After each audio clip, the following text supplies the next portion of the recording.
It is personally for me a very great honor that we today have the opportunity to welcome Prosecutor Fatou Bensouda, Prosecutor of the International Criminal Court, with us, who will give the opening statement to this discussion, followed by a very short Q&A with our Executive Director, Noah Müller of Körber Foundation. Thank you very much that you have agreed to this. And then we have for the subsequent discussion also a very excellent panel that I'm very happy to introduce to you. We will have Omid Nouripour with us, spokesperson on foreign policy of the Greens. We will have Ambassador Chizhov with us, permanent representative of the Russian Federation to the EU, Danielle Pletka, senior vice president at the American Enterprise Institute, and Mr. Wang Heyao, founder and president of the Center for China and Globalization. So we will have a perspective from Germany, from Russia, from China, and from the United States on the question beyond liberal order, a new era of great power conflict. With this, Prosecutor, the floor is yours. Please.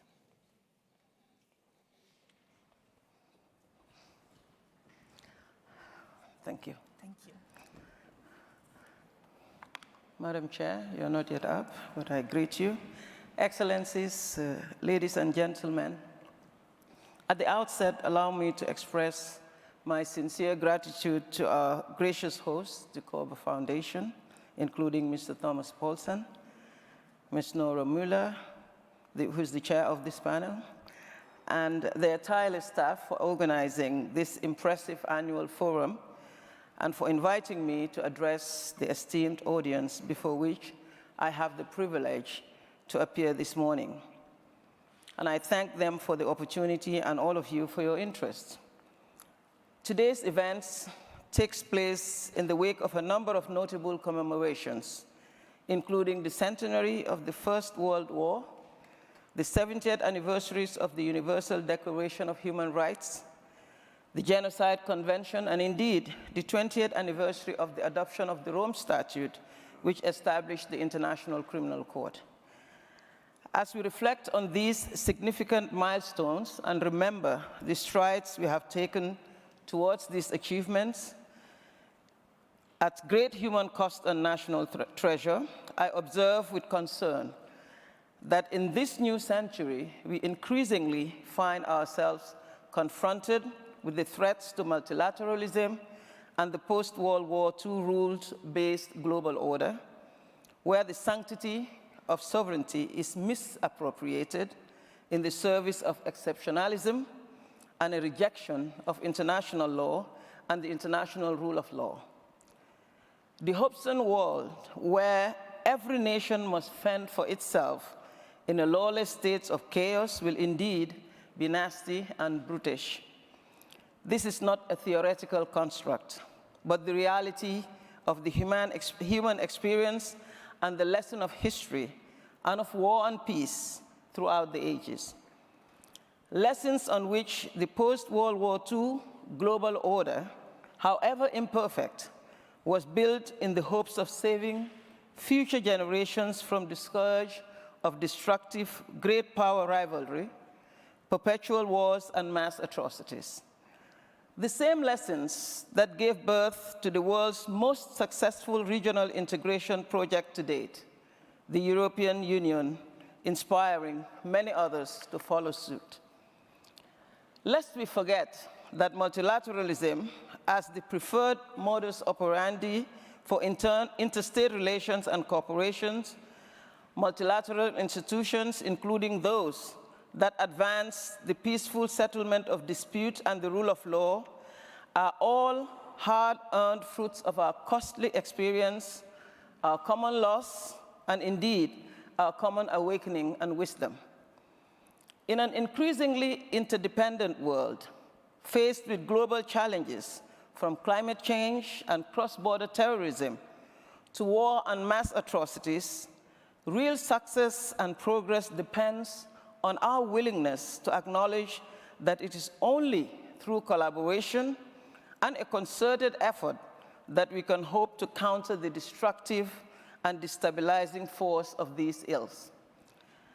A zero-sum unilateral approach may result in short-term gain, but is sure to issue a long-term net loss. In the wake of the Second World War, it became clear that international anarchy, and the coercion and influence of competing powers could not continue unchecked without catastrophic effect. The only alternative we had come to accept was a strong commitment to multilateralism and the development of a rules-based global order dedicated to mutual respect between nations and the maintenance of international peace and security. The United Nations was hence established, indeed, as it has been said, not to bring us to heaven, but to save us from hell. And from a macro-level bird's-eye view, the world is a less chaotic and safer place because of that innovation.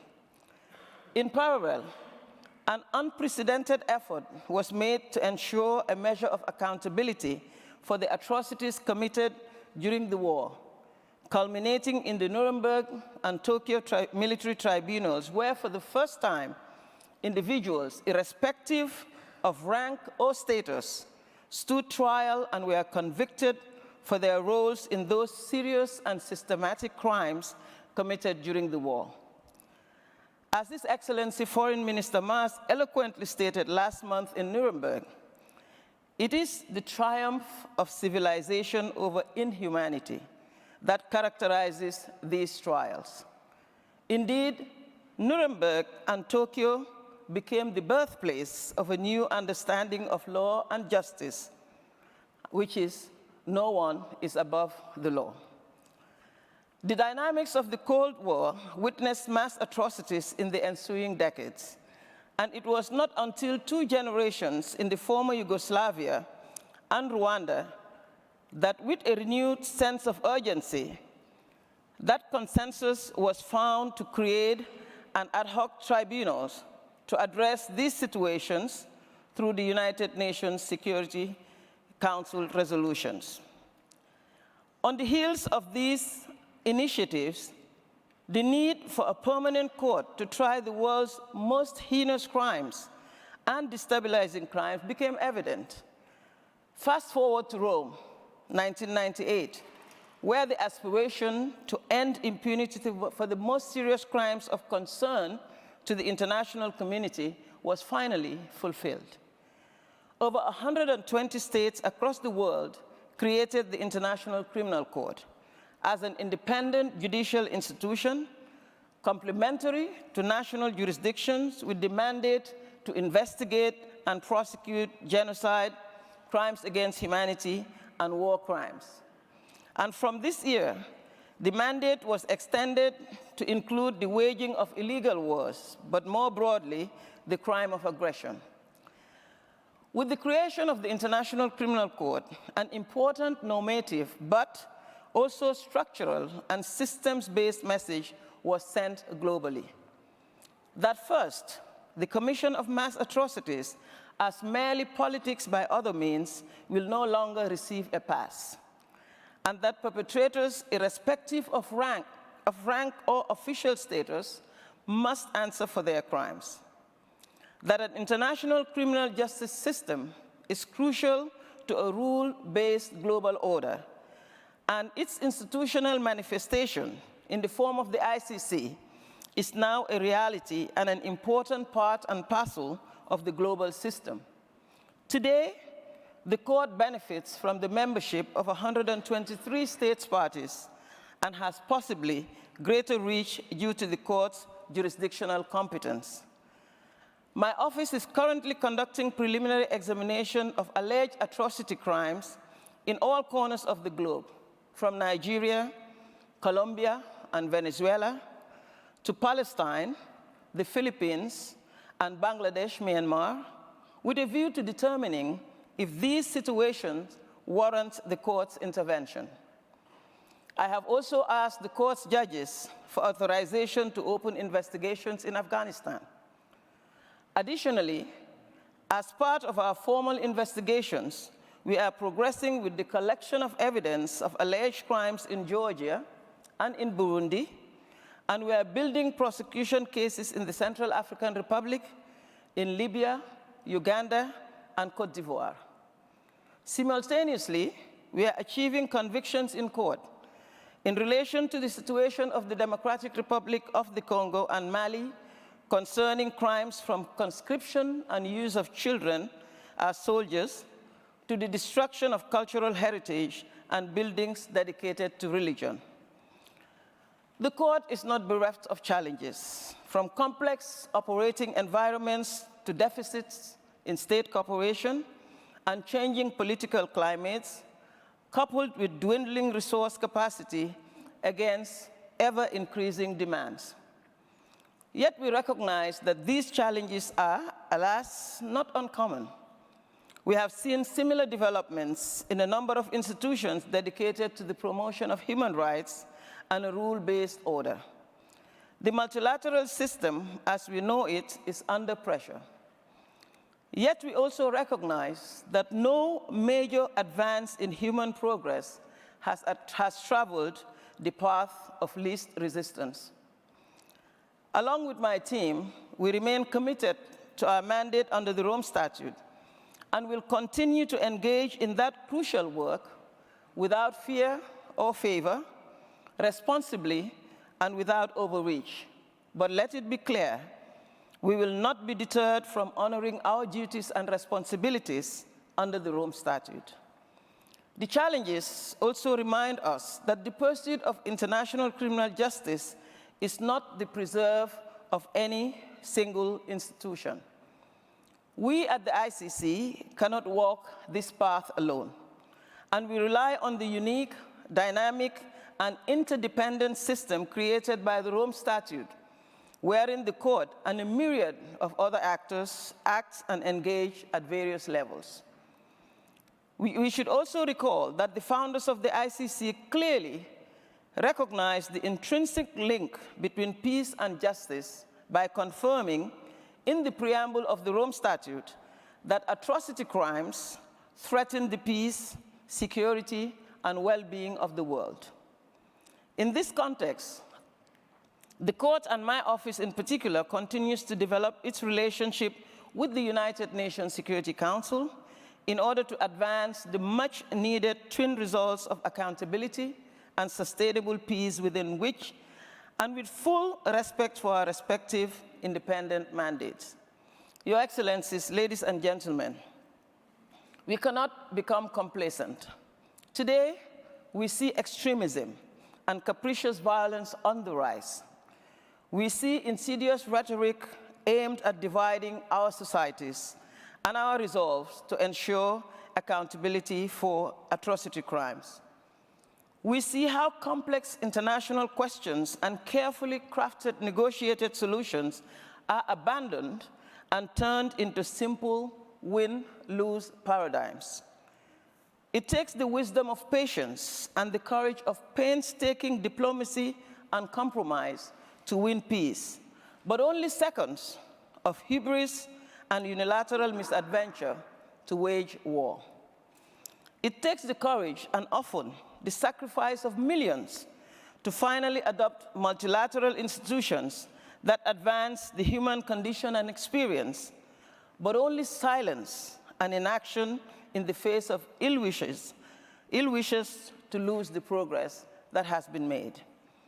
Where mass crimes are tolerated with impunity, where justice is silent, and where truth is unheard, we make it possible for evil to triumph.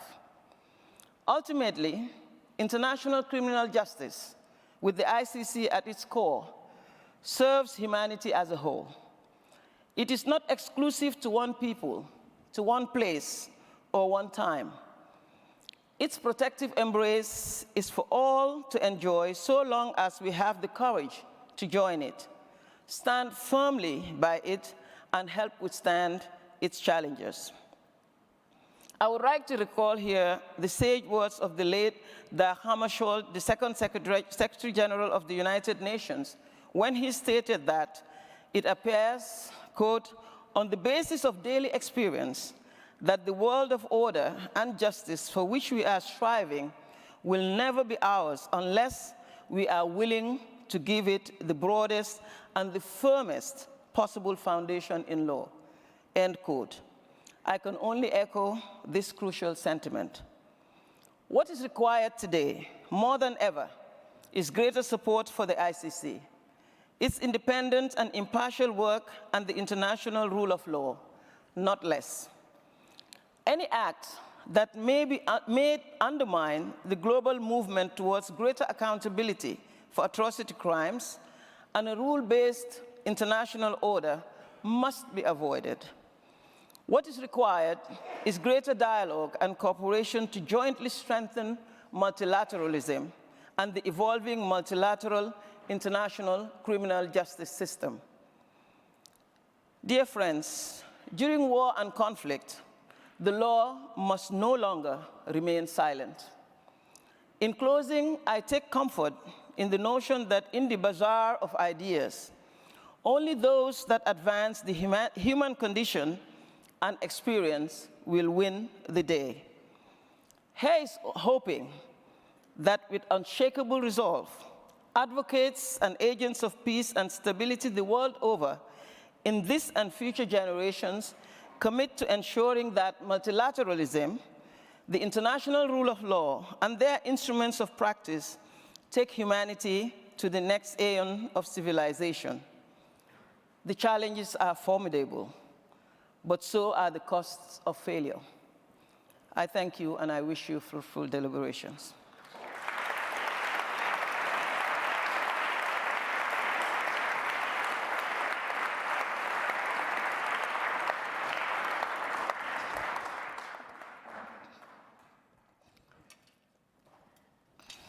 Madam Prosecutor, thank you very much for that strong plea for multilateralism, and also thanks very much for taking the time to stay on to take a couple of questions. Sure. Let me go first, if I could. You mentioned the Rome Statute 20 years ago. Now, 2 decades on, I would say the ICC is still facing a lot of headwind. The US, as we all know, is still a notable absence. Russia has withdrawn. China is not a signatory to the statute at all. And I think last year, South Africa and some other African countries have also decided to quit.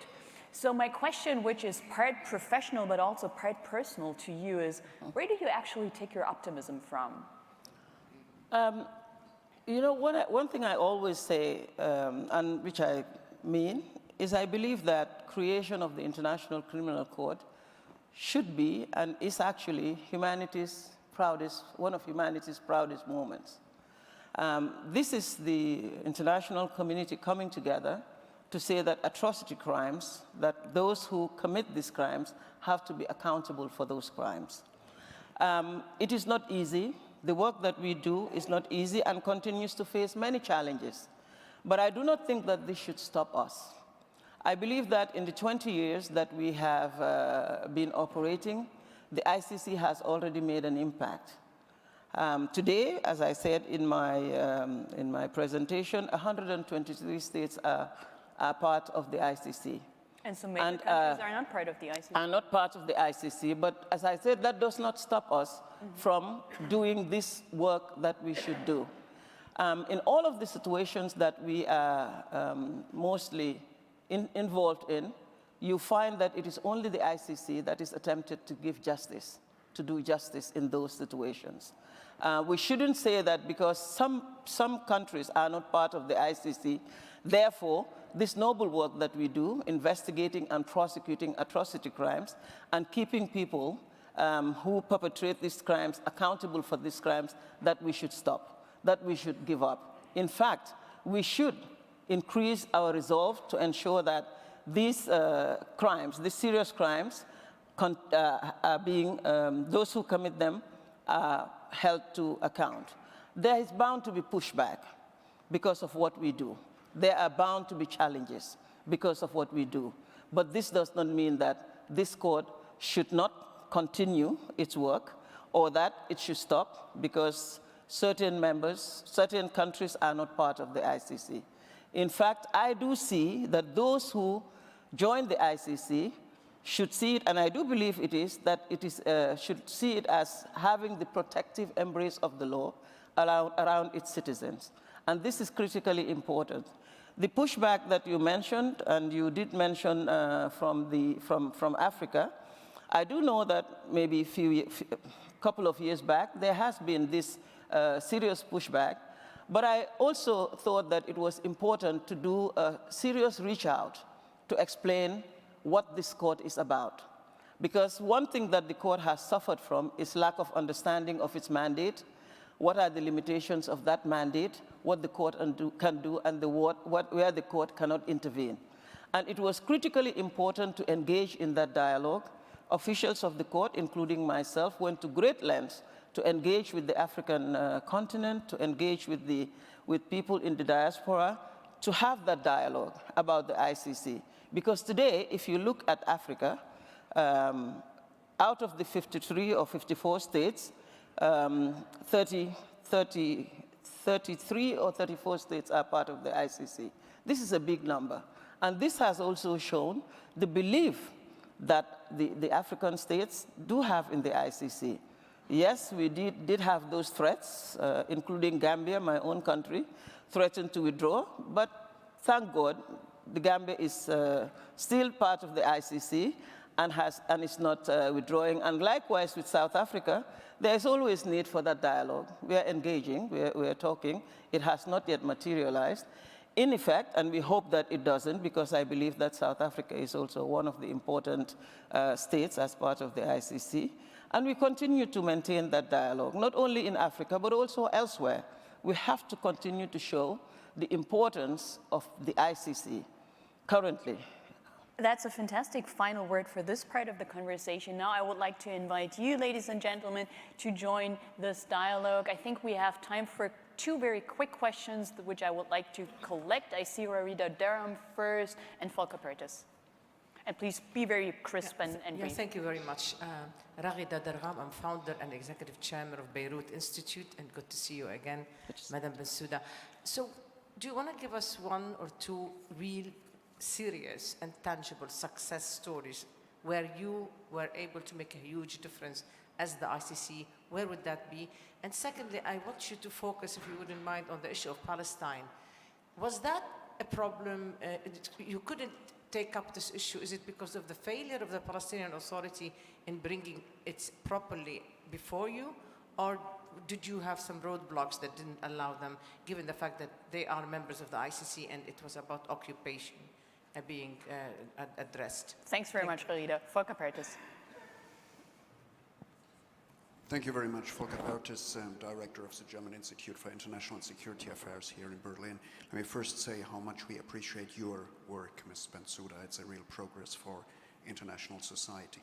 Question, I understand you can investigate and prepare indictments even for crimes that take place in countries that are not themselves part of the ICC. So I was astonished that in your long list of countries which you mentioned, two of the places where major atrocities are happening or have been happening in the last couple of years didn't figure, and that is Syria and Yemen, both these countries. There are independent other UN measures like the independent investigative mechanism for Syria, so maybe you can also say how your work relates to these UN mechanisms. Thank you.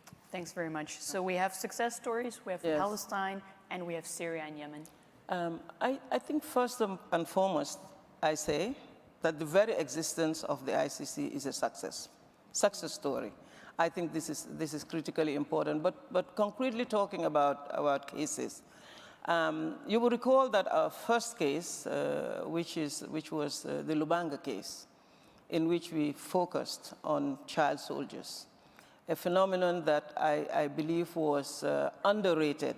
The seriousness of what it does to generations of children, what happens to children, how children are deprived of their childhood and made to become soldiers and fight wars that they cannot even explain, that we as ICC, one of the first cases mainly was to highlight that serious phenomenon. And I do believe that out of that, it really raised the significance of the seriousness of this problem. And I know that there have been many other efforts that were being made to highlight. And I always like to cite Radhika Kumwaswamy. Then she was the SRHG for Children and Armed Conflict, who continued to say that she was using the ICC case to actually get children to be demobilized, even in countries where the ICC was not, where they were not a state party to the Rome Statute. I believe this was important to do, and I see this as a success story for the ICC. Again, another area that we are really focusing, that my office is lending a lot of attention, is the issue of sexual and gender-based crimes in times of conflict. I think this is important that we highlight this, this situation, and also to make sure that, in fact, I always say I seize it as an opportunity to see what can be done, train the staff, and wherever we have jurisdiction to be able to investigate and prosecute those crimes, we include it in our charges. I think this, we only need to build up on that. We need to build, in fact, in 2014, I took out a policy of sexual and gender-based crimes, one of the first policies I've taken out as a prosecutor, and which I believe is not only being used by my office, but I also think that other national jurisdictions and other institutions are making use of that policy. And recently, we talk about the fact that we were able to successfully go before the judges of the ICC to request for interpretation of a limited jurisdictional issue in terms of the Rohingya. As you know, Myanmar is not a state party to the Rome Statute, but the fact that they are deported into Bangladesh was an issue that I thought that we could find ways, in a good effort way, to contribute to this, and we have been before the judges, and the judges have actually said that we do have jurisdiction in terms of that issue of deportation and other acts. So this, I also think, is something, we'll see where it will lead, because I've opened preliminary examinations into the situation, and then we'll see, well, how much more contribution we are able to that. There is also, you talked about Palestine, but perhaps you do not know that the matter is actually before the ICC, before my office. They have, Palestine had joined the ICC. They have also, I had opened in 2015, preliminary examination into the situation, which is still ongoing. We have made significant advances, and this is what is going on right now at the court. So it's not a question of not being able to act. That's not the issue, but the fact that it is under preliminary examination, and we are going through the steps that need to be taken during this phase, and it is ongoing. I can say, as I've said, we've made significant advances, but this has to be completed before another step is taken. You're asking when? There is always difficulty in talking about timelines in preliminary examinations. We don't give timelines. It depends on facts and circumstances, and this is what we follow and follow through with the process. You talked about Syria and Yemen. You will recall that maybe even in 2014, with respect to Syria, I made a statement, because I do know that there was this question, why is the ICC not intervening? The ICC does not have territorial jurisdiction in Syria. Likewise in Yemen. So we cannot intervene in those situations. With respect to Syria, what I tried to do was, I do know that there have been this issue of foreign fighters within the ranks of those who are fighting in Syria. And amongst those foreign fighters, we do know that there have been nationals of states parties. ICC's jurisdiction covers the territory of a state party when these crimes are committed, but it's also can be exercised against nationals of state parties who commit these crimes. So in fact, that was the only way in which my office could look at the situation in Syria. And we have been asking for information. We have been observing, we have been monitoring those states whose nationals are involved in the conflict and what they are doing. Because again, ICC jurisdiction also does not replace national jurisdictions. We complement. So we were trying to see what can be done in terms of those foreign fighters who were amongst the ranks in ISIS and committing these crimes. The issue of being able to act in foreign jurisdiction, I'm sure you had in mind the Rohingya. It is not exactly the same situation as with respect to Syria. But it is something that is being studied also very closely to see what if there is any contribution that the office can make. And this includes, of course, when, like the IIIM wants to engage with the office to discuss this issue, we make ourselves available and we brainstorm and we see what can be done. But the issue of territorial jurisdiction in both Syria and in Yemen is really what is preventing us from acting. Madam Prosecutor, it's been a great privilege to have you with us here. We wish you the best of success for your important work. Hope to have you again here in Berlin. Once again, thank you very much. Thank you very much. Thank you very much. Thank you.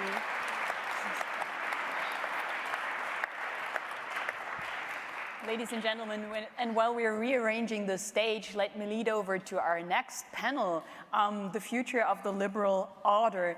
Now, if there is one characteristic that the global order as of November 2018 if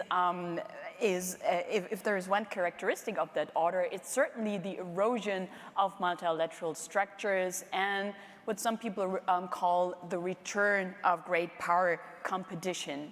Now, can the multilateral system adapt? And are we heading, as an alternative, are we heading to a Hobbesian might makes right global order? These are two of the questions that we would like to discuss in the coming panel. I am very happy to welcome 4 great speakers whom I would like to invite to the stage right now. Please join me in giving a hand to Danielle Pletka, a Senior Vice President at the American Enterprise Institute. Professor, you can come from this side, Professor Henry Wang, who's the President of the Center for China and Globalization, Ambassador Vladimir Chizhov, the Permanent Representative of Russia to the EU, and Omid Nouripour, who comes from the left side of the spectrum, and also of the stage, who is a spokesperson for the Green Party in the Bundestag. A warm welcome to all of you. Danielle, I would like to start with you and get straight to the heart of the matter. When President Trump was elected 2 years ago, a lot of people thought that his stance on the international order, on dismantling some of what the US has built in the past 70 years or has helped building was more bark than bite. I would say 2 years on with, TPP, or with US withdrawal from the TPP, from the Paris Climate Accord, from the JCPOA, we do see that there is a lot of bite in that and that Trump seems to be very serious about dismantling that order. Would you share that view? I don't think so, and let me say thank you to the Körber-Stiftung for putting on what really is a fantastic conference. I'm always impressed, not just by the speakers, but by the audience, frankly, and outstanding questions, so I'm looking forward to that part of our discussion. So, no, I don't think you're right. I think this really depends on perspective. So you have to treat all of these things differently. The TPP is part of a larger problem. And one that, frankly, for someone like me and for a lot of internationalists in Washington and around the world, we see as symptomatic of the rise of an anti-trade, what they like to call globalist sentiment among populists on the left, on the right. Remember, not just Donald Trump, but Hillary Clinton and Bernie Sanders all campaigned against TPP. And in some cases against NAFTA. So this is a broader problem and something that merits discussion on the panel.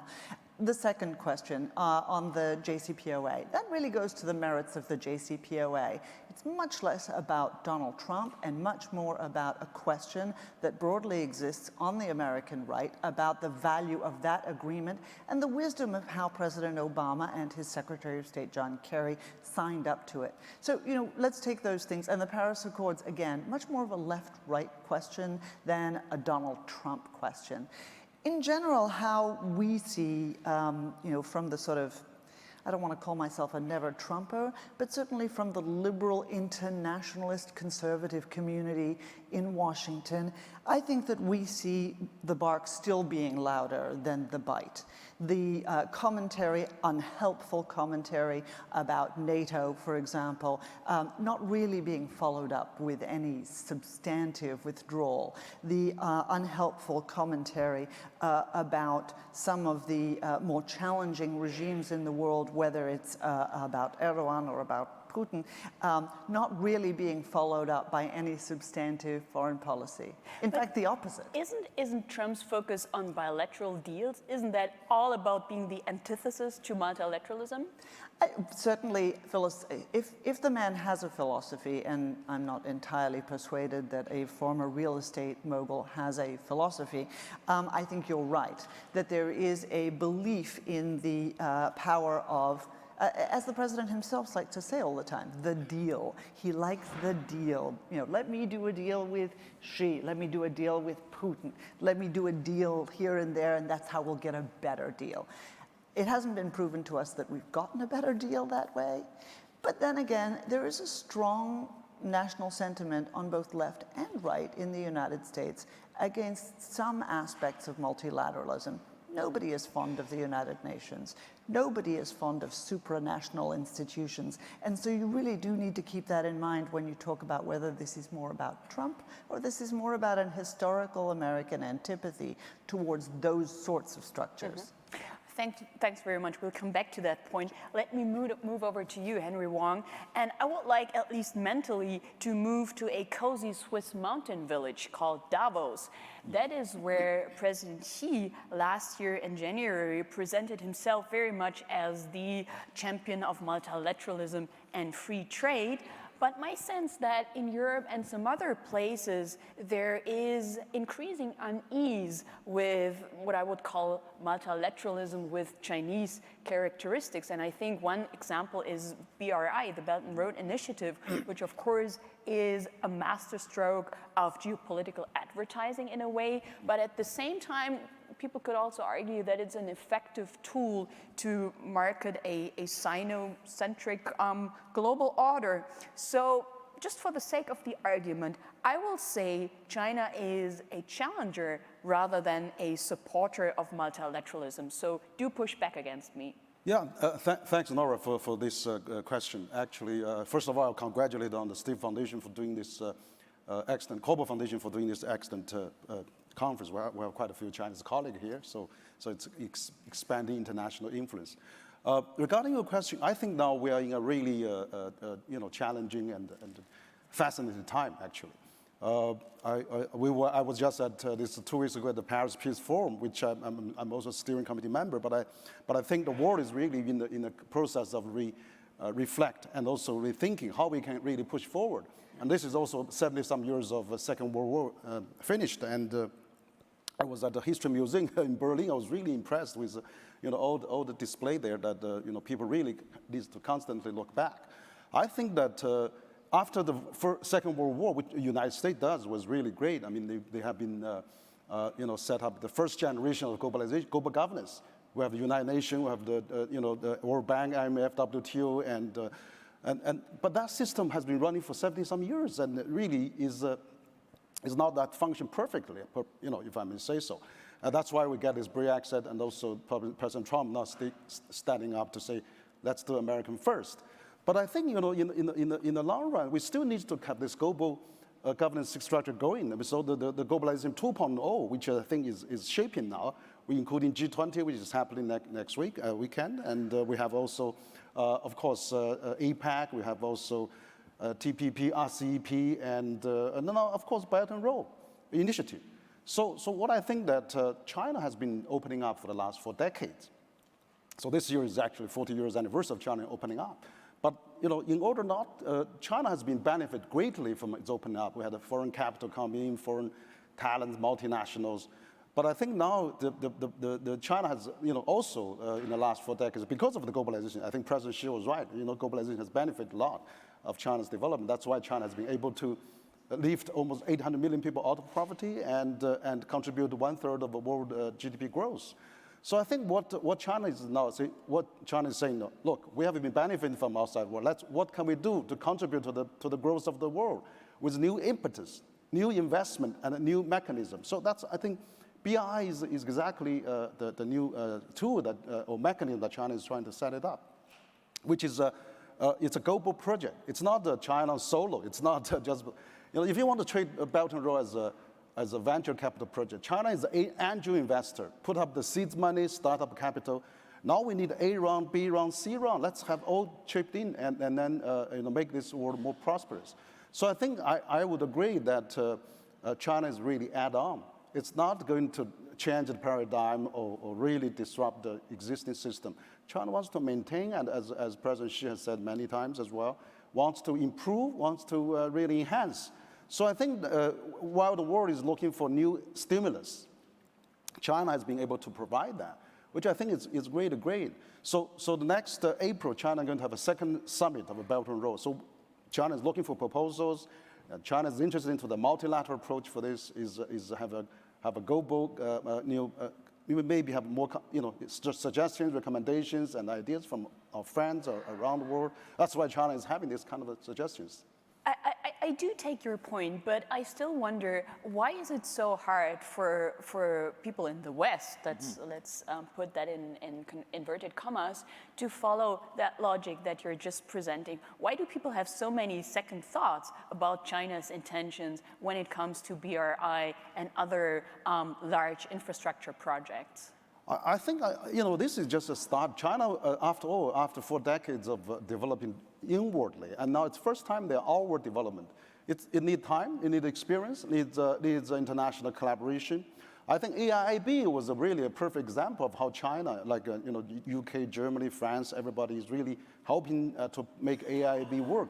So I think similar logic can apply to Belt and Road, and that's why we need more participation of the global countries and multinationals. For example, we were talking to HSBC, Siemens, all the GE, GM, and all the multinationals are extremely interested in Belt and Road. People looking for new stimulus and new impetus and new drives for the. So if China willing to put up the front investment, and let's World Bank and IMF, United Nations, WTO, everybody support this initiative.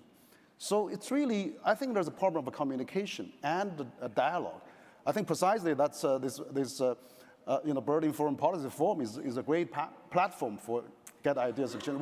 We'll have colleagues to talk about that at lunchtime as well. We will talk about that, and I'm not sure it's only a problem of communication, but maybe Ambassador Chizhov can help us out here. I wanted to ask you about your view of the future of the liberal order from a Russian point of view and tie that to a specific issue. I think I don't know if it's possible to call that the U.S. readjustment of its global strategy, but the changing priorities in American policy, I would say, is to some extent pushing Russia and China closer together. And a case in point was the Vostok exercise in September this year, where I think for the first time Chinese soldiers trained alongside Russians. Now, I wanted to ask you about the message, and it seems to me that taken at face value, the message is clear. Russia and China are standing together. But at the same time, do people in Moscow have second thoughts about that alliance? And to push you even a bit further, would you say it's in Russia's interest in the long run to be the junior partner of Beijing in a way? Well, that sounds like an all-encompassing question. Let me start with the liberal world order. And before looking into its future, which is bleak in my view, let me suggest that we turn to its origins. Only recently, we all celebrated the 100th anniversary of the end of the First World War, which led people back in 1918 to look forward to creating a new world, which will be a world of peace and universal prosperity. But we all know from what happened afterwards that it was then that the seeds of new conflict were sown. And the world ended up in even more brutal and bloody Second World War. Then after that, and the League of Nations, which was a symbol of that new world, eventually collapsed. Then after the Second World War, similar ideas based on assumptions of liberal world order, which would signify the end of all wars, that didn't work either. Then a third attempt after the end of the Cold War, again. And we all see today that the liberal world order is not without its drawbacks and deficits. Nevertheless, faith in the liberal world order still dominates today in many European countries and also across the world. It is this faith that was the basis for considering the end of the Cold War as the beginning of universal prosperity and well-being. Such an approach that the liberal world order is the only right philosophy giving answers to all questions, that sounds a bit like Marxism. As Lenin described it, the Marxist doctrine is omnipotent because it is true. In the same manner, proponents of forced and sometimes belligerent liberalism are trying to persuade themselves and all others that it is the mainstream course of development of mankind. I will not dwell on the specifics like the most radical manifestations of this philosophy, like the end of history by Francis Fukuyama. Let's not go into that direction, I would say. Yes. And there was also a question. But I don't want to sound too pessimistic. The crisis of the liberal world order does not necessarily mean a return to what we refer to as global powers confrontation. I think it only reflects the fact that this liberal world order is imperfect and even inadequate.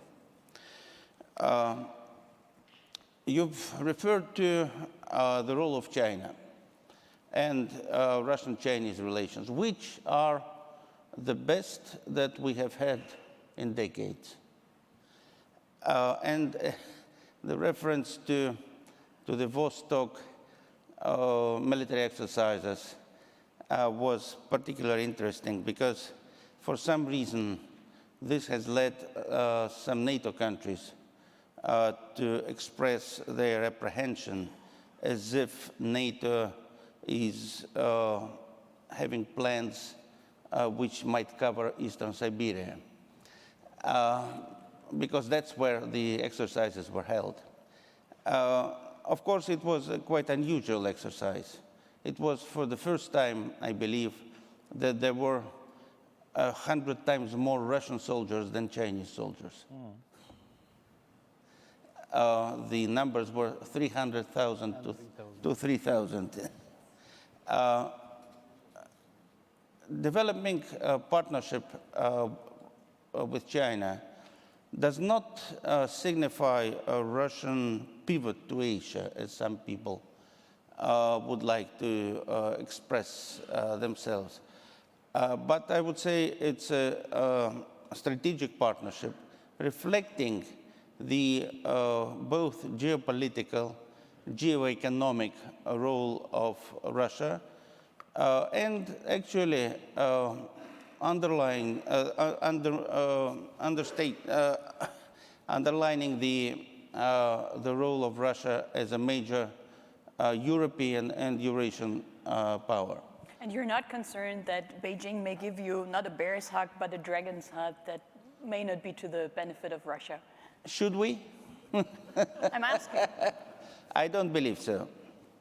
We are not concerned with, the embrace of China. We are not concerned about the embrace by the United States in one way or another, or in that case, by the European Union.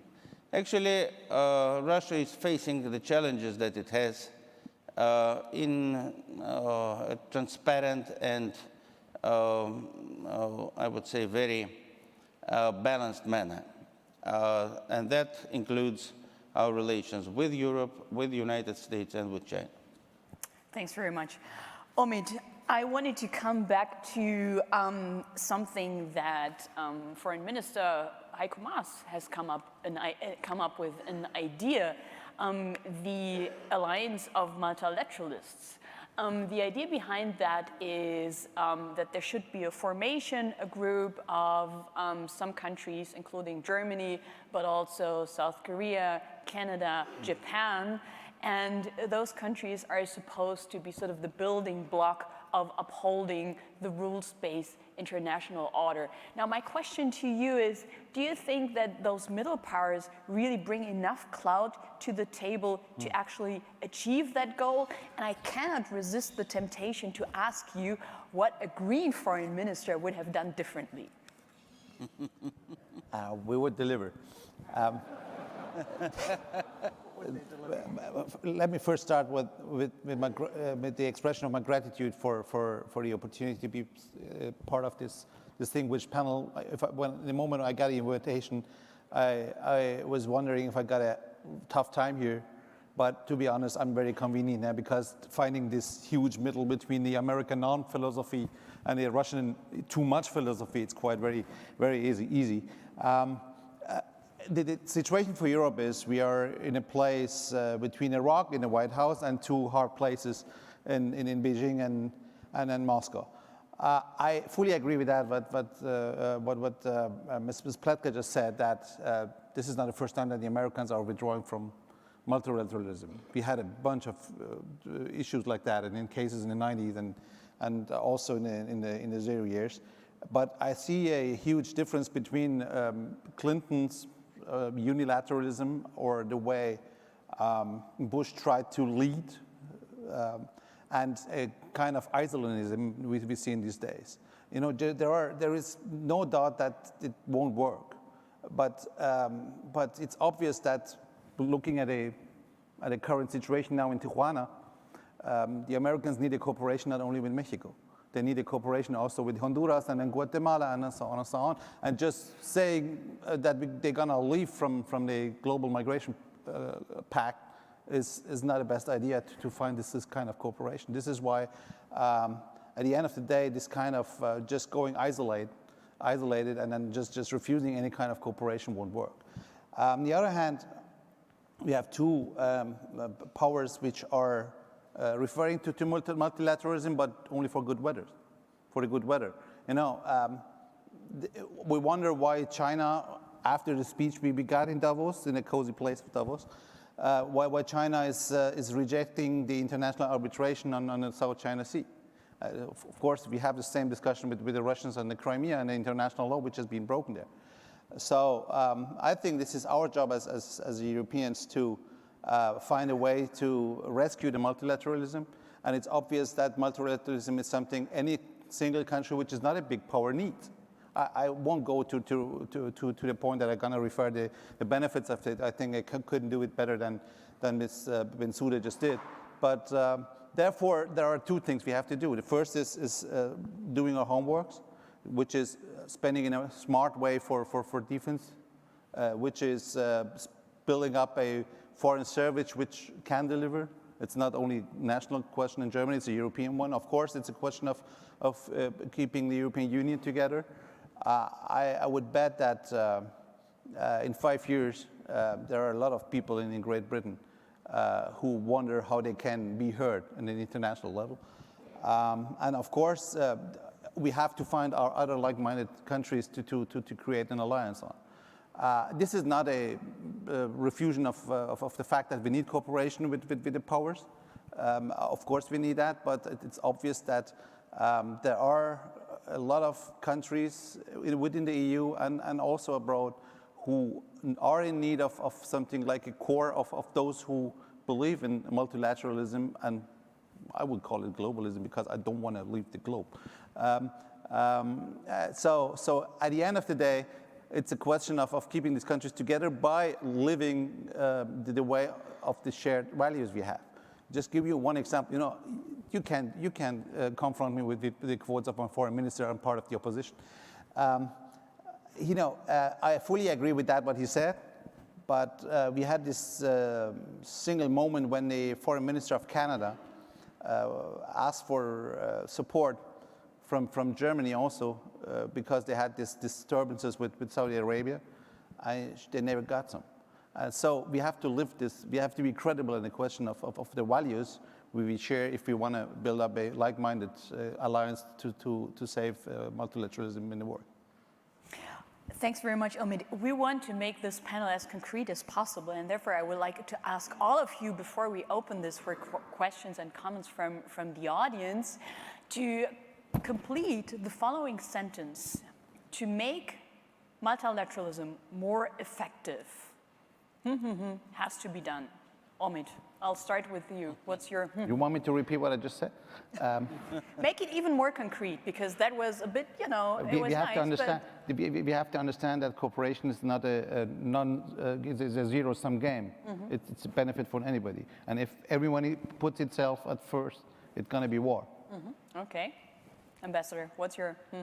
Well, I agree. It's not a zero-sum game. Neither is it a one-way street. So we can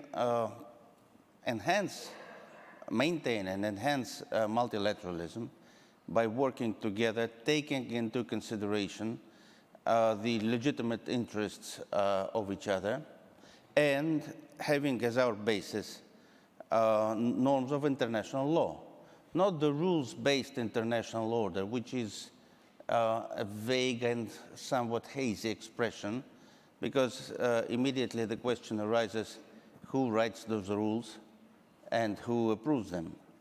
But basing ourselves on international law as enshrined in the United Nations Charter and subsequent international legally binding treaties, we can protect multilateralism.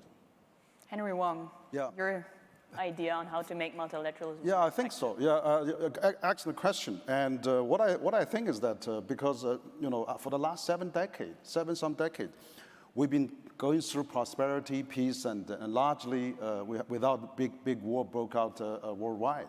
I think precisely trade and economic connectivity that made all this possible. So that's actually global governance in the economic arena, like WTO, like all those other things, should be really upheld.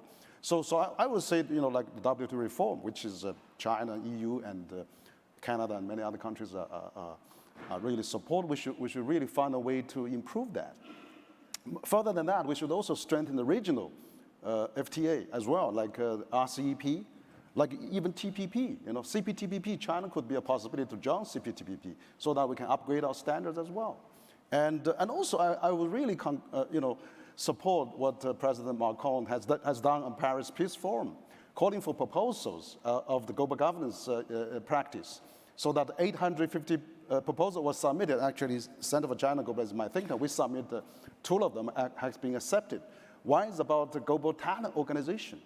We should have a new WTO World Talent Organization. You know, the high level, you know, exchanges around the world. Also, there's another one we propose is the World E-commerce Association organization, which already that no global governance is looking at those fascinating phenomena. So I think there's many ways we can do that to really strengthen the global trade and the economic governance, so that we can continue another 7 decades of peace and prosperity. Lots of concrete ideas from China. Danielle, your one big idea about how to make multilateralism more effective. So I think this has been a little bit too polite of a conference and a conversation. A lot of nice things have been said that I suspect not everybody agrees with. It's certainly not back in their capitals. So here's what I would suggest.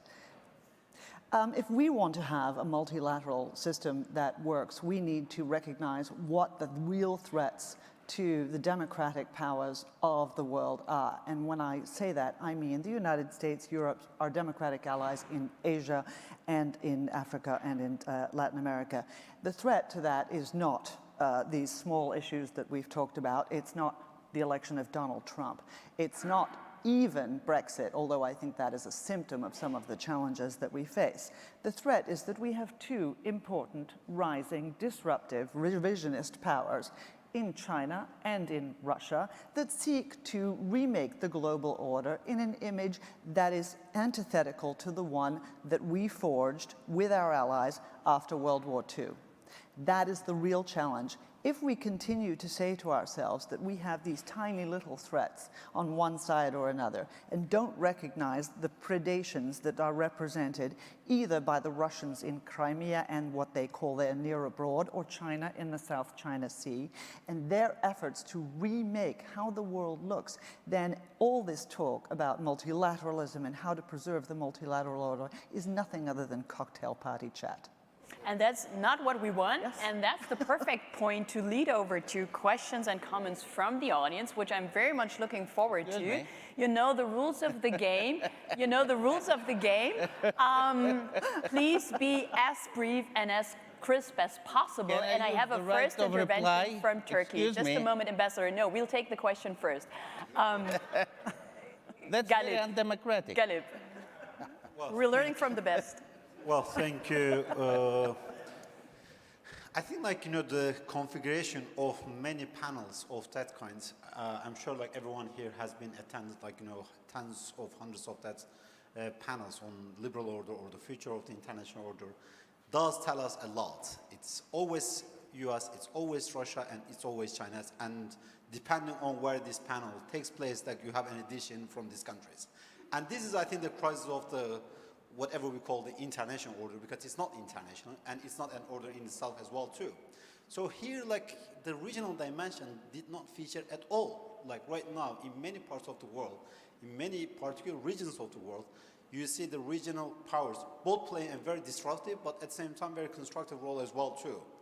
And if we are just going to leave this issue to a discussion of an exclusive club where the crisis of admitting a new member, particularly China right now, becomes the major issue, and where the messiness created within the club, particularly with issues like Trump, like Brexit, I'm a bit concerned that this, you know, I have a hard time to relate to this discussion. I mean, particularly someone works on the Middle East, this discussion seems to be extremely, like, exclusive, and it sounds like, you know, it's not different that the discussion we previously had. It was previously, it was like either bipolar world of the US or Russia, or that's just like the US world, or now the crisis of how to admit a new member to this exclusive club, where this exclusive club had hard time to relate to regional powers. I think right now the question is how we can bridge the nexus between the global and the regional is much more important than, is as much as important than it is about how to admit China into this new system. So that point is taken, Galip. Who should answer your question?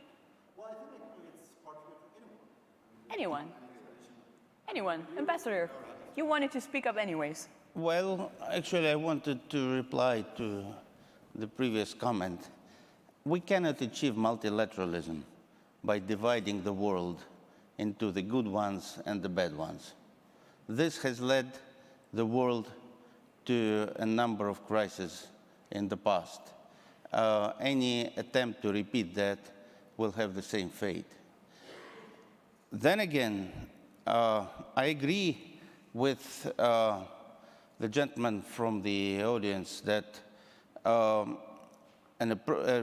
genuine approach to multilateralism should include all countries, large and small, the more powerful and the less powerful, those acting in their national capacity or as parts of certain regional organizations like the European Union.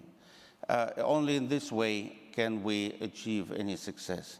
But without, you know, mental preconditions like the ones described about two assertive powers of this world with specific references to certain problems in various regions.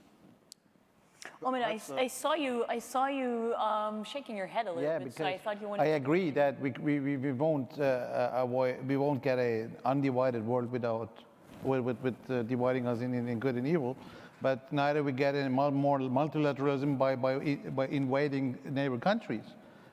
So the question of what's the biggest challenge, thank you for not being polite on that, but the question of what's the biggest challenge is not how we think which country is thinking, but how they deal with situations, how they act. And having Russian soldiers in Crimea, in Azov Sea, and in the eastern part of Ukraine, and in Georgia, and in a couple of other countries, it is not a contribution to multilateralism in the world. Well, Russian soldiers have been in Crimea for the last 280 years. Yes, I know. This is not going to and there had been an MOU on that with the sovereign state of Ukraine. This is not going to be a discussion neither about Crimea nor about the Sea of Azov. It is going to be a discussion about the importance of international law, though. Very briefly, Henry Wong, and then I would like to turn it over to Wiebke Hansen, who would like to join the conversation. Yes, great. I would like to add, actually, I think that, my former colleagues at Harvard Kennedy School, Graham Madison, described as Thucydides' trap. What I think that, the world is so diversified, we probably should allow a little different models or the different style. I think Deng Xiaoping said it right. If it doesn't matter if it's a white cat or black cat as long as it catches mice. If China can support 1.4 billion people, and then if they can contribute to the 30%, 35% of GDP of the world growth, let it be. They are not really disturbing the world order. They are actually supporting and maintaining the global world order. So I think, the problem, actually, fundamental problem of this, also this trade friction is that the multinationals, I mean, the deglobalization actually attribute a lot to the multinational as well. For example, when President Trump announced these tax reductions, all the multinationals repatriate the money back to the United States. Like Apple announced they're going to repatriate $250 billion. They make $50 billion a year in China. U.S. company make $500 billion revenue in China, much larger than the deficit that Trump is talking about.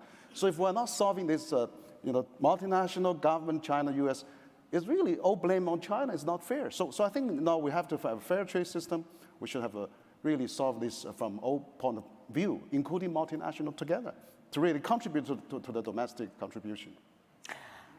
Full stop here. Over to Wiebke Hansen. Thank you very much. Wiebke Hansen, Center for International Peace Operations. Many thanks to the panel for this extremely interesting discussions. This is a question to each one of the panelists. I was wondering whether, building on your ideas, what needs to happen in order to support multilateralism, you could each outline one very concrete foreign policy decision that your own country could or should take in order to lend weight to this common interest and in order to advance one particular field, one particular area, either of conflict or where currently multilateral processes are taking place. Thank you. Wiebke, thank you very much. That was in fact what I was trying to say before, so thank you for making that point once again. Yeah, it's a question to all of you. Very briefly, Danielle. No, I think it's a great question. It really is. And this is the criticism that I have had, and I know many of us have had about American foreign policy under both Trump and Obama, which is, what do you want to achieve? We put our foot into Syria, then we take our foot out. We put our foot into Libya, then we take our foot out. We all have these challenges regionally that we are engaged with, and yet when you ask this vital question, you have no answer. What do you seek to achieve in these places? Because it's only by knowing that end game that you actually can devise a long-range strategy that isn't just about, beating ISIS or whatever the challenge might be.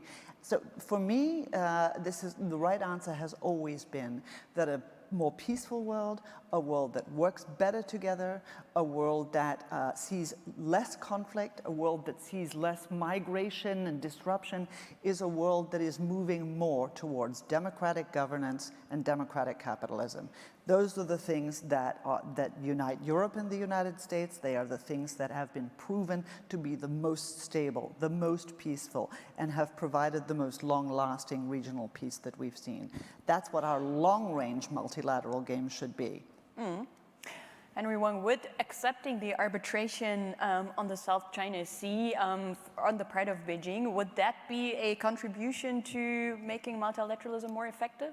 No, I think that, the multilateralism, to me, I think the economic order, the liberal, trade order is probably most important because we really, have to strengthen that. So my recommendation would that be, let China and let's conclude with other Asian countries RCEP, Regional Comprehensive Economic Agreement. And also probably, let's work on the TPP as well, and eventually FTAP, Free Trade Agreement in Asia Pacific. So I think that China has to really get along with all those neighboring countries and strengthen the Asian unity as well. So that we, as the EU has a good example, I think Asians should really work together on the Confucius culture, on the East Asian values. So we should strengthen Asian values too. And furthermore, we should also, really make G20 work. I think G20 is really a great format of getting 90% of the 85% of the GDP countries of the world to work together.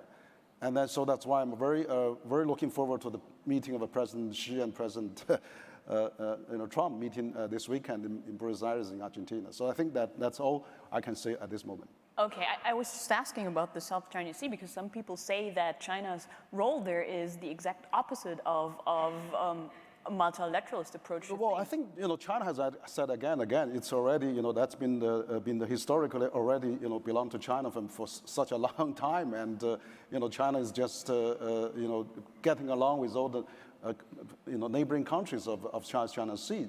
China and the Philippines just signed an agreement on how to jointly explore South China Sea. So if they can get along, why the outsiders always bother that? I was really, if the neighbors doesn't fight, why the third party is always trying to interfere in that? So I don't understand. Outsiders.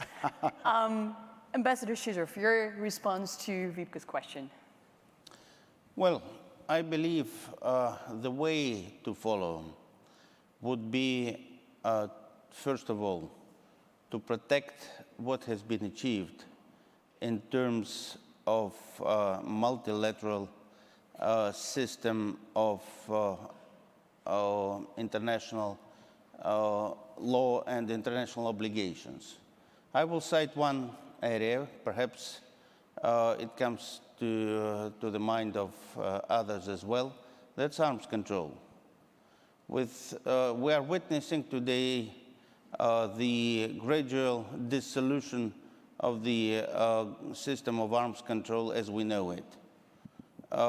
Should the US intention to abrogate the INF Treaty materialize, I hope it doesn't, we will be left with practically one remaining arms control agreement, and that's the START 3, which expires, may I remind you, in 2021. And there has been no sign of intention on the part of Washington to extend its being in force. So this, of course, increases the instability on not just bilateral Russia-US level, but on the global level as well. So this could be a first step. Next step, let's look at European architecture. Russia spared no effort in the last 2.5 decades to promote a comprehensive system of European security. We actually were quite open-minded. We addressed NATO saying, okay, your obligations, including Article 5, the famous one, they look very, very beautiful. Why don't we agree to expand those mutual obligations to the whole of the European continent? You know what the reply was? No, no way, because this is for members only. We do know the discourses, Ambassador. I'm just trying to sort of, push us into a more concrete direction and not to look too much back into history. So the point is, do look into new arrangements for European security. Well, I would say the way forward would be to follow the course of integrating the integrations in the economic field and, of course, in the political as well. Okay.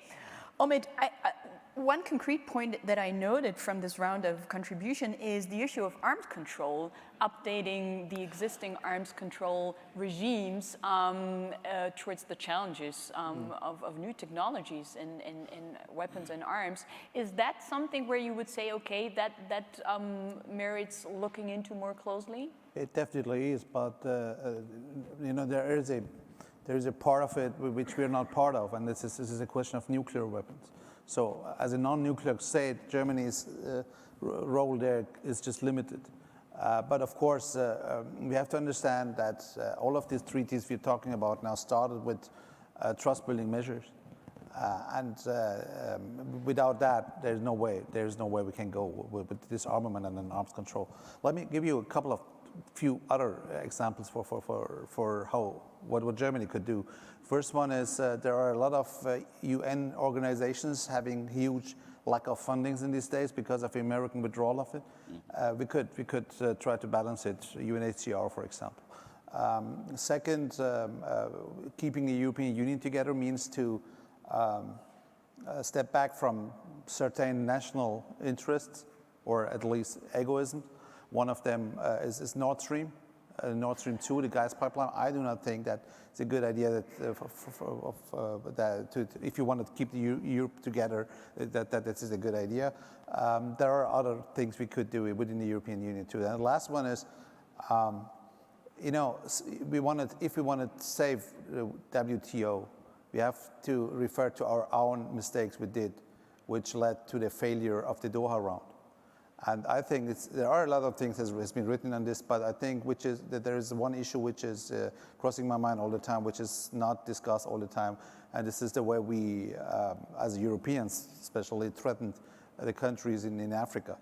And I think it was not an invitation to them to join the Doha round. So we have to speak it out, and I have to refer to our own mistakes in this if we want to achieve some progress on the question of WTO. Thanks very much. I think we have 5 minutes to go, and we still have time for a quick round of maybe 3 final questions. I see a raised hand over there, a voice from South Africa, Janka Ertel with the GMF, and the ambassador of UAE, Ali. You'll be our last speaker today. Richard, you go first. Thank you, Nora. Yes, I'm based in South Africa. We take up a seat in the Security Council for 2 years in January, and I wanted to use that as a case study for this question. What would your expectations and hopes be for a country like South Africa entering the Security Council at this particular point in history? President Ramaphosa, our new president, is by instinct, I'm convinced, a multilateralist. He believes in talking and dialogue. That is his history. His predecessor, President Zuma, had a different approach. He was a deal maker. So we've made progress, but the second question is... No, can we limit it to one? Sorry, Richard, because we're running out of time. What's in it for him? Okay. Why should he join this alliance of multilateralists? Got How you. will that help him at home? Because that's the real politic of this as well. Got you. Janka, very brief and crisp, please.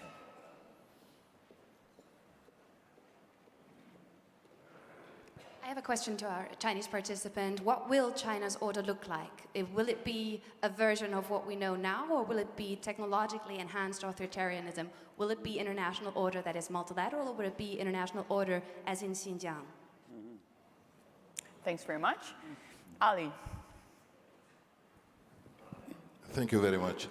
My question to Bundestag member, Mr. Nouripour. I mean, today the German economy is way over half is export-based, which tells me that the world trusts what German hands make, and they need more of that.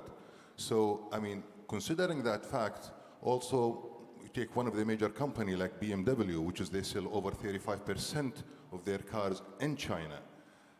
You need a supply of energy for the heavy industry of Germany, as well as you need the big market, for your product.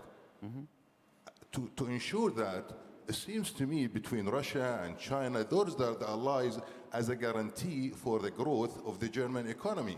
Otherwise, it may come back and, it affects the maybe loss of German jobs here in Germany. Thank you.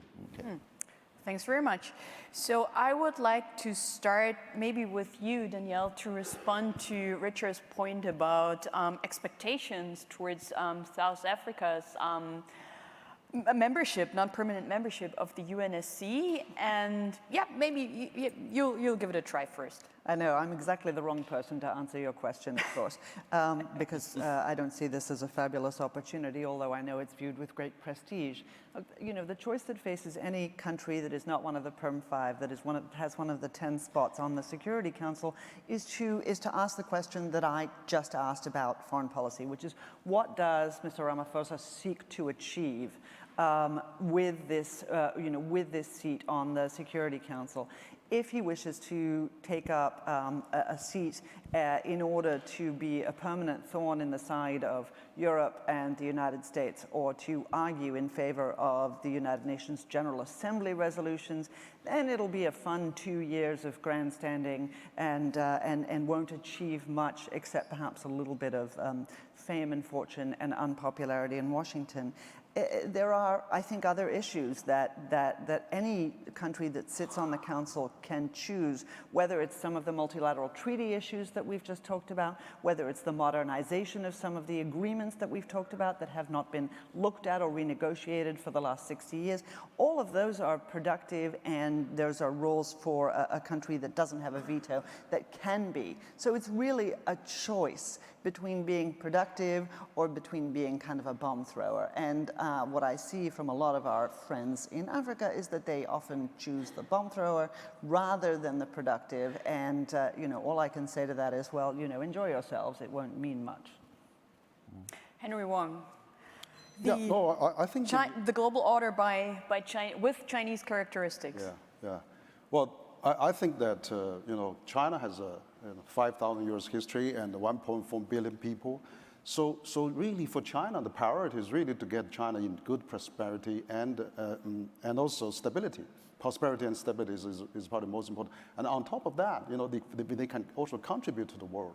I think that China has proposed that we probably can build a shared future of mankind, which I think it's relevant. So that the destiny of mankind should be really, I think there's quite a few building blocks for that. Like the community of common interests, the community of institutions, which means multilateralism, community of values, which I think we gradually converge of many things that we look at similar. So I think community of those great economic integration is the most important thing. I think that if China can really make a contribution to this multilateral system, it's really the world is in good shape. Because right now we see a tendency now that everybody carries its own. We're having a law of jungle going on around these days, and then we have a unilateralism is really prevail. So if China, with the second largest economy, can stand out and say, look, we got to support the last 7 decades, the system that's been working well, and let's improve that. Let's contribute so that we can overcome the obstacles and problems that in the course of this globalization. Nobody's perfect, but we need to support this globalization process. So I think China has made a great standpoint on that China is going to support, going to really enhance and improve. It's not going to replace, but really to support that. So I think that's always the China's position. I think we should really interpret that way. And would you very quickly like to refer to some of the concerns that were also articulated in Janka's question? Xinjiang was mentioned. Yeah, I'm not an expert foreign affairs, but I can see that from what I read, there's a lot of skill, vocational skill to enhance and trying to support the economy of Xinjiang. So I think that if you have that vocational training and also support of that development, and also the government put a lot of money to do that, which I think is a great way to really maintain the stability. But of course, we don't want to have a really disrupted region in China that really goes into sabotage the stability and prosperity. So that if China is in trouble, the world is in trouble also. That issue would probably merit a whole new session, which we won't do. But Omid, a question was directed to you as well. And if I understood you correctly, Ali, it was about economic versus value-based interests. I do not agree with that, what you said on energy. When we started to improve renewables in this country, the goal was to get 20% till 2030. We have now 2018, we have 38%. So it's going to be a long way. I know we won't get a full 100% of renewables next days. But I'm referring to that because I don't think we can compare Russia and China in this. This is why you just mentioned the junior partnership they have. And my impression, by the way, on Vostok, and you have the last word, I can disagree with that. My impression was there had been 3,000 Chinese soldiers there as being invited to observe what the Russians are doing, so the Russians can get assured that the Chinese believe them that they can do some things on military. They were not observers, they were participants. Yeah, I know that they were participants, but of course they took some notice of a couple of things there. There is no doubt that there is a need for cooperation, and nobody should deny that. Of course, we need cooperation with both countries, and of course, the question of economic cooperation with China is crucial. But the other question is this a country which is sharing the same values? Is this a country driving for the same goals on multilateralism? And is this a country where we should not talk about human rights? And the answer is, unfortunately, no.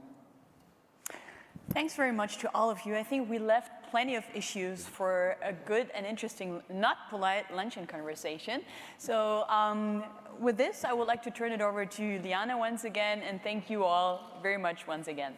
Thank you.